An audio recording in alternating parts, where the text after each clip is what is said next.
안녕하세요. 제주도립미술관 학예연구사 홍현미입니다. 무릉도원보다 지금 삶이 더 다정하도다는 한국 근현대 역사의 숱한 굴곡에도 다양한 시도와 변화를 거듭하며 이어져 온 동양화의 흐름을 소개하는 전시입니다.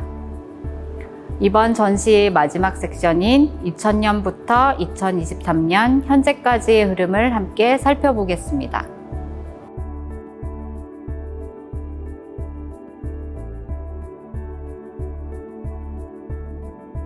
권 3은 서양화와 동양화의 장르 구분과 전통의 의미는 사라지고 현대 미술의 영역에서 오롯이 자신의 이야기를 제작 형식에 몰두하는 작가들을 초대하였습니다.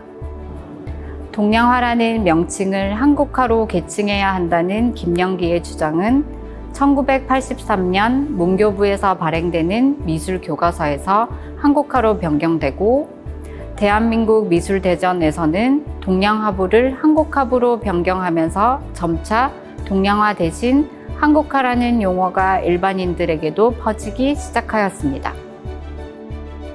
하지만 아쉽게도 이때부터 동양화는 우리의 관심과 눈에서 멀어졌습니다.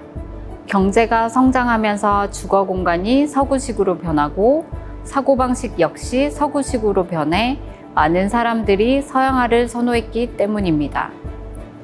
이에 미술시장에서도 서양화의 인기는 높아져 갔고 전시회에서도 서양화를 더 자주 소개하였습니다.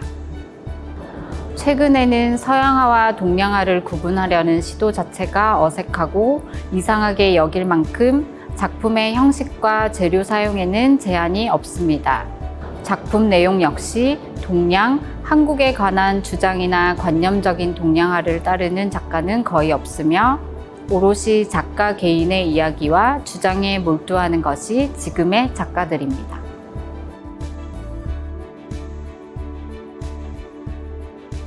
석철주는 이상범의 문화에서 동양화의 기본기를 배운 마지막 제자로 먹을 사용하는 동양화 재료의 한계를 벗어난 다양한 실험은 동양화의 새로운 지평을 열었다는 평가를 받고 있습니다. 신목류도원도는 안견의 목류도원도를 재해석한 작품으로 젊은 시절 부지런히 오르내리던 산의 기억을 떠올려 그동안 그가 보고 느낀 것들을 꿈으로 여기고 종이가 아닌 캔버스 천에 아크릴 물감을 사용하여 물로 닦아내고 지우면서 그린 작품입니다. 서양화의 재료를 사용하지만 한지의 먹을 사용했을 때의 스민과 번짐, 비침의 효과는 그대로인 작가만의 특이한 방법은 환상적인 분위기를 더해주고 있습니다.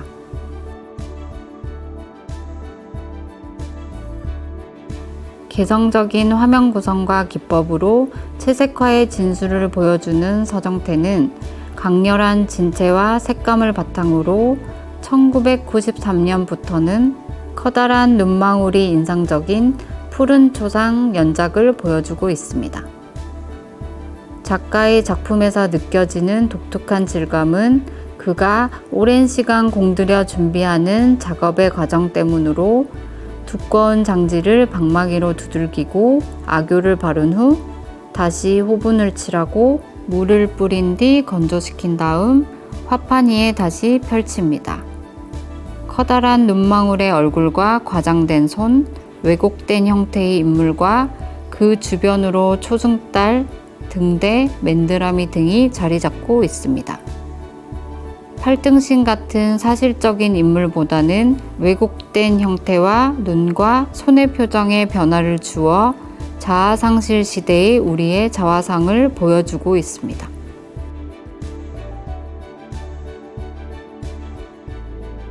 김선두는 오태학에게 채색화의 기본기와 미감을, 이종상에게 한지를 여러 겹 붙이고 그 위에 색을 여러 번 덧칠하는 방식을 배웠습니다.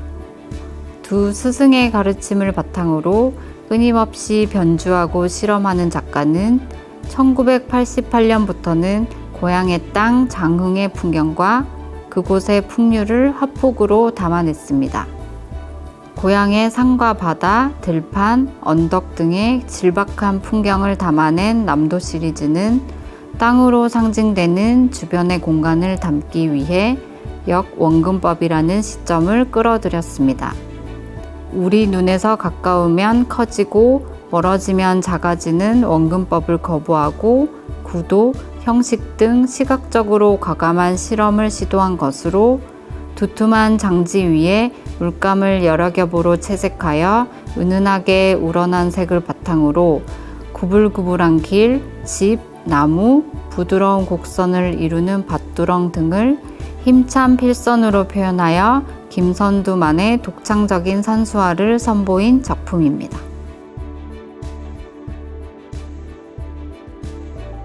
손동현은 대중문화의 아이콘을 주제로 한 실험적인 작품을 선보이며 화단의 주목을 받기 시작하였습니다. 서예와 풍속화 형식을 결합한 문자도 연작, 마이클 잭슨, 헐리우드 영화 속 영웅 등을 주인공으로 한 초상 시리즈 등 동양화의 한계를 넘어서는 새로운 시도의 작품들을 계속해서 선보이고 있습니다. 프란시스코 스카라만가와 휴고 드렉스는 007 시리즈 영화에 등장하는 악당으로 영화의 주인공보다는 매번 다른 모습으로 등장하는 악당들의 개성 넘치는 모습을 그린 작품입니다. 초상화 제작 기법을 그대로 재현하여 초상화에 있어 인물의 외형 모사에만 그치지 않고 그 인물의 인격과 정신까지 나타내야 한다는 전신사조를 전제로 삼아 현실에는 존재하지 않는 캐릭터를 역설적으로 그려냄으로써 전통적인 회화 소재에 대해 반문하고 이를 현재의 시점으로 재구성하여 보여주고 있습니다. 서은혜는 동양화의 전통을 현대적으로 재구성하는 작품을 선보이며 전통에 대한 흥미로운 접근을 시도하였습니다. 이상향의 세계를 그린 옛 그림에서 선조들이 추구했던 행복한 삶은 현대인들이 꿈꾸는 삶과 다르지 않다는 욕망을 접목시켜 옛 그림 속에 화가 자신을 넣어 그 속에 논의는 자신의 모습을 유머러스하게 그려 넣었습니다. 물레방아가 돌고 있는 시골 초가의 사계절을 담은 내폭의 풍경화, 계절과 함께 흘러가다는 인생을 살아감에 있어 풍류를 즐기며 유유자적하던 옛 선인들의 느긋함과 여유로움을 즐길 수 있는 작품입니다.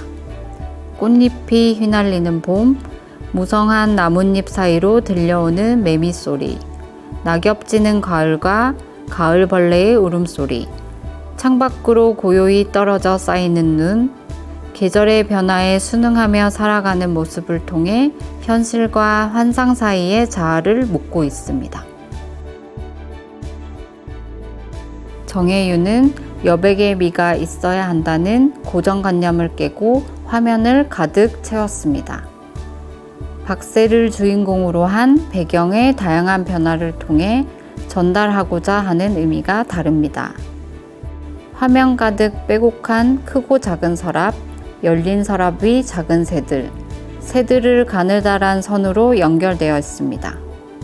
서랍은 개인의 개별적 공간으로, 새는 하나의 개체를 뜻하며 새들을 이어주는 선은 한 인간이 다른 사람과 맺는 관계를 의미합니다.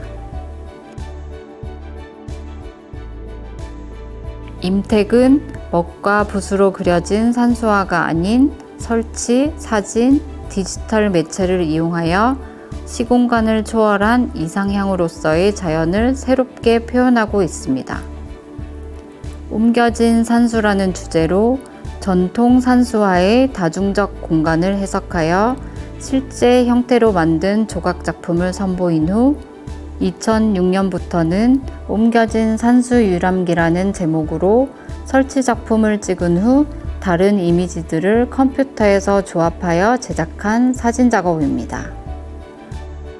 동양화의 현대적 변용 가능성을 제시한 작가는 먼저 다양한 재료를 가지고 입체적인 자연의 모습을 만듭니다. 완성된 산수 풍경은 동양화의 삼원법에 근간을 두고 사진 촬영을 한 다음 그래픽 작업을 더해 그 이미지를 출력합니다. 이러한 과정을 거쳐 우리가 보는 작품은 작가에 의해 재해석된 디지털 산수화로 동양화의 전통 산수화에 나타나는 산점 투시를 기조로 하여 일정하게 고정된 시점이 아닌 공간을 자유롭게 이동하면서 상상할 수 있도록 하여 새로운 방식의 산수 유람을 경험하게 합니다.